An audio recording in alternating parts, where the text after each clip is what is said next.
dalam Undang-Undang Cipta Kerja ini, kategori PKWT dengan status bukan pegawai, apakah karyawan dapat menerima gaji bulanan? Tetap rutin. Ini menarik nih. Bentar, karena ada kata-kata bukan pegawai nih. Iya.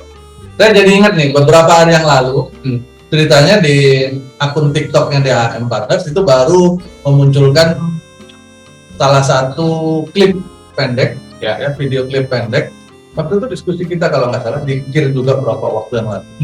Bicara tentang, waktu itu saya bilang, ada perusahaan-perusahaan, sebagiannya, dan ini perusahaan bukan perusahaan abal-abal, perusahaan-perusahaan yang mengkategorikan PKWT itu bukan karyawan. Itu yang saya baru muncul tuh videonya, klipnya itu kira-kira berapa hari yang lalu. Bisa saja di Bapak Anonymous ini sempat dengar itu ya. Jadi apa namanya? Disebutnya PKWT statusnya bukan karyawan. Ya. Nah, pertama yang harus saya jelaskan adalah PKWT dengan status bukan pegawai tanpa masuk lebih dalam kepada kasusnya, saya langsung berani menyatakan bahwa ini adalah pelanggaran. Nggak ada ceritanya PKWT bukan pegawai. Ya, karena PKWT itu adalah istilah hukum yang dipakai untuk pegawai atau karyawan atau bahasa hukumnya pekerja buruh, apapun jabatan. Jadi PKWT itu nggak ada yang bukan pegawai, nggak ada yang bukan karyawan, nggak ada yang bukan pekerja buruh. PKWT itu adalah karyawan, PKWT adalah pegawai, PKWT adalah pekerja buruh. Ya, sehingga kalau ada PKWT dengan status bukan pegawai, ini sebuah pelanggaran. Sehingga saya agak susah menjawabnya, apakah bisa menerima gaji bulanan tetap rutin? Saya bingung. Gimana sih orang pelanggaran dari awal? Terus kalau saya menjawab bisa atau tidak bisa, berarti saya sama dengan mengamini bahwa memang ada status PKWT. Ya. Jadi mohon maaf Bapak Ibu Anonymous, saya tidak bisa menjawab pertanyaan berikutnya yang menerima gaji bulanan tetap rutin karena PKWT dengan status bukan pegawai itu nggak ada. Atau dihilangkan kata-kata bukan pegawai ya Pak. PKWT dengan status pegawai wajib menerima gaji bulanan. Kalau PKWT kita nggak ngomong bukan pegawai, Ya. PKWT yang karyawan itu memang Wajib. gaji bulanan itu ya. Jadi istilahnya pun juga harus kita pahami ya Bapak Ibu, terutama teman-teman di HR atau serikat pekerja. Ya. Gaji itu nggak ada. Ya. Istilah gaji itu tidak dikenal dalam hukum ketenagakerjaan kita. Sekali lagi, istilah gaji tidak dikenal dalam hukum ketenagakerjaan kita. Dan ini menarik nih, sorry saya potong. Jadi menarik, beberapa teman juga yang mengalami, ya dia status karyawan, tetapi dia bilang, gue belum karyawan sih, gue masih PKWT. Ini udah jadi idiom loh. Ini kadang sudah menjadi idiom karena adanya sebuah ketidakpahaman, satu di pihak karyawan itu sendiri, maupun pemberlakuan di pihak manajemen. Yang kadang-kadang ini menjadi realitas yang sehari-hari, khususnya anak-anak milenialis ya sekarang juga awareness mereka terhadap undang-undang kerjaan kecil. Nah ini bahaya nih. Sering saya dapat cerita juga, gue baru ini sih statusnya belum karyawan sih, PKWT.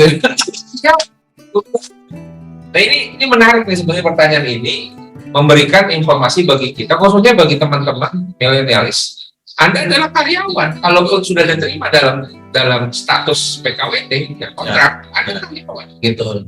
Nah ini udah jadi idiom nih Pak, tidak ada bahaya juga gitu kalau pihak objeknya saja menyatakan dia sendiri saya bukan karyawan, gitu, karena nggak melek hukum tadi. Nah ini yang perlu kita luruskan ya Bapak Ibu. Ini kesalahpahaman. Salah satu kesalahpahaman terbesar yang terjadi di kalangan masyarakat karyawan, masyarakat pekerja kita, yang kalau kata Pak Abi tadi kurang melek hukum, kurang melek hukum. Bahkan generasi tertentu, kalau tadi yang contoh diangkat adalah generasi milenial, memang sih saya sepakat dengan Pak Abi bahwa kepedulian mereka kelihatannya agak kurang terhadap ketentuan mengenai ketenagakerjaan. Bahkan kalau saya melihat di beberapa akun-akun misalkan di sosmed, yang membahas tentang masalah ketenagakerjaan, tapi yang membahas ini adalah teman-teman milenial misalkan. Itu mereka seringkali menyampaikan sesuatu yang keliru. Iya. Ya, sesuatu yang keliru. Nah, ini yang perlu diluruskan sehingga PKWT atau PKWTT itu keduanya adalah karyawan. Karyawan, istilah karyawan itu juga nggak dikenal sebenarnya dalam hukum ketenagakerjaan. Karyawan itu kalau dalam hukum ketenagakerjaan istilahnya adalah pekerja buruh, ya, pekerja buruh. Cuman dalam praktek memang banyak yang mencoba tanda kutip menghaluskan, dihaluskan menjadi karyawan dan jadi pegawai, ya silakan, nggak masalah. Tetapi definisinya harus merujuk kepada pekerja buruh yang ada di dalam undang-undang hukum ketenagakerjaan, dalam hal ini di pasal 1 di Undang-Undang 13 2003. Ya. Sehingga mereka sepakat bahwa karyawan yang sedang berada dalam masa percobaan, nih si Dani direkrut nih untuk jadi permanen. Ya. Tapi sebelum permanen, percobaan dulu 3 bulan, Ya. kan begitu. Selama masa percobaan atau probation tadi, itu Dani karyawan bukan? Karyawan. Itu karyawan. Terus itu sejak karyawan itu sejak kapan, Dan? Kan gitu. Sejak hari pertama si pekerja buruh yang bersangkutan memulai hubungan kerja. Akad nikahnya itu, Nah, akad tanda tangan awal itu. berlaku mulai kapan? Misalkan nih, saya tanda tangan perjanjian kerja tanggal 1 Februari, 15 Februari 2023. Kemudian untuk mulai bekerja tanggal 1 Maret 2023. Maka saya menjadi karyawan itu demi hukum sejak kapan? Ya. Sejak 1 Maret Ya. 2023. Sejak dimulainya hubungan kerja. Loh, deh, kan perjanjian kerja udah tanda tangan 15 Februari, sudah 15 hari sebelumnya. Bukan sejak itu, belum. Tanda tangan perjanjian kerja itu adalah mensepakati sebuah ikatan bahwa kedua pihak berjanji tanggal 1 Maret nanti si Denny akan menjadi pekerja buruh. Demi hukum menjadi pekerja buruh dan berlakulah semua ketentuan hukum baik bagi perusahaan yang menerima Denny maupun Denny yang mulai bekerja menjadi pekerja buruh atau karyawan atau pegawai tadi. Ya. Maka tanggal 15 sampai dengan tanggal akhir Februari, kalau itu tanggal 28 Februari, maka statusnya apa? Itu belum jadi karyawan. Iya. Belum jadi karyawan, belum jadi pegawai, belum jadi pekerja buruh. Itu masih janji di awal. Punya dampak hukum nggak? Punya. Punya, dampak hukumnya punya. Jadi juga kita nggak bisa sembarangan membatalkan itu. Karena ada dampak hukum. Ya.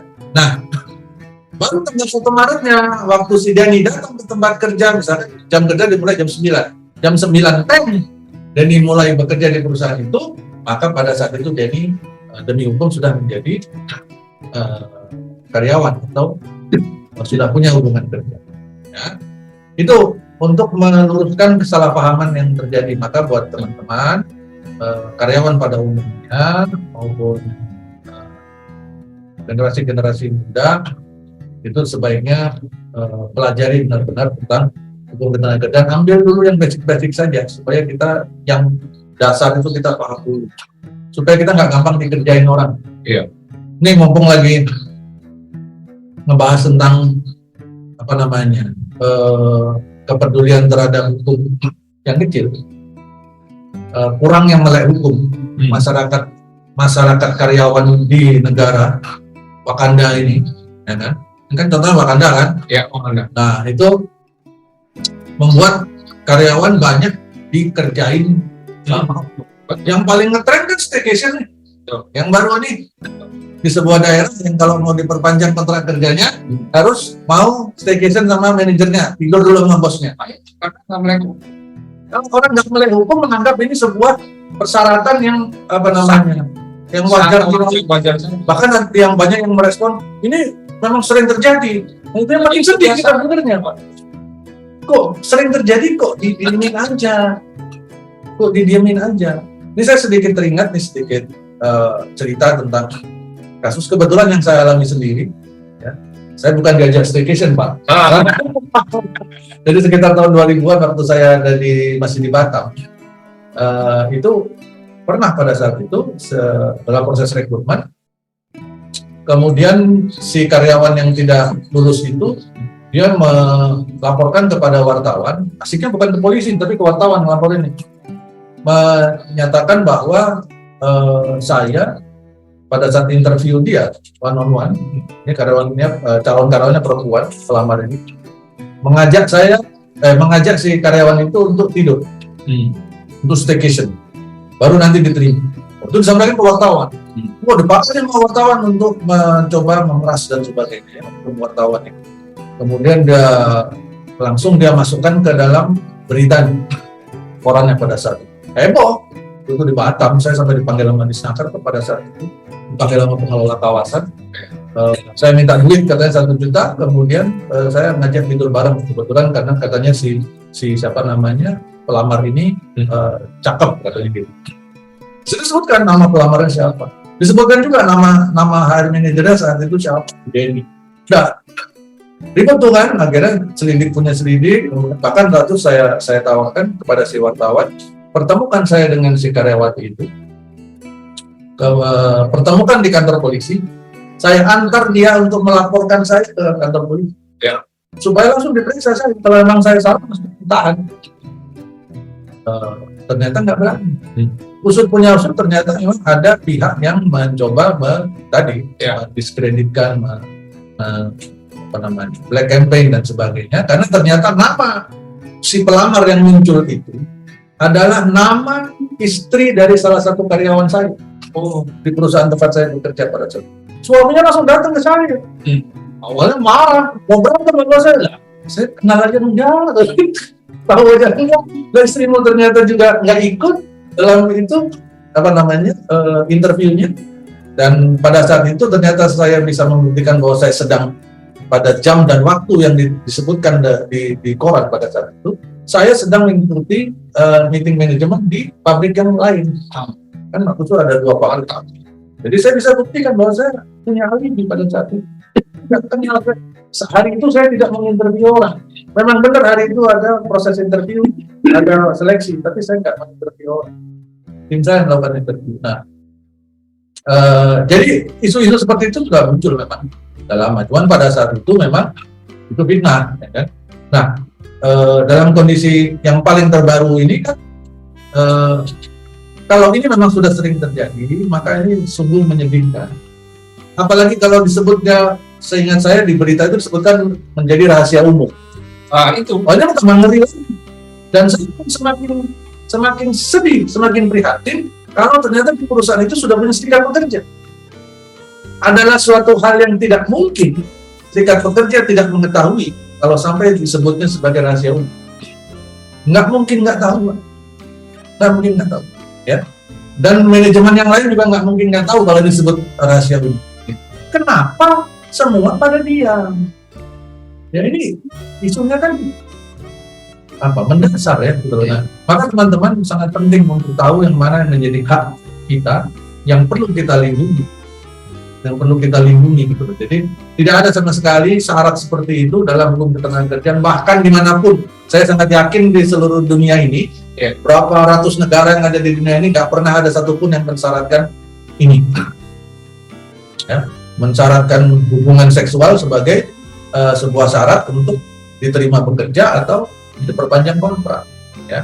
Dan ini seharusnya teman-teman serikat seharusnya sudah bergerak lebih dulu. Jadi kalau saya mau bicara agak kasar, kalau serikat pekerjanya ada di perusahaan itu, maka bubarkan serikat pekerja yang ada di perusahaan. Ya, itu berarti serikat pekerja sudah nggak bisa dipercaya lagi, karena mereka termasuk yang mendiamkan, karena udah disebut sebagai rahasia umum. Nggak mungkin dia nggak tahu rahasia umum. Serikat pekerja kok bisa nggak tahu? Itu yang aneh. Begitu ya, kurang lebih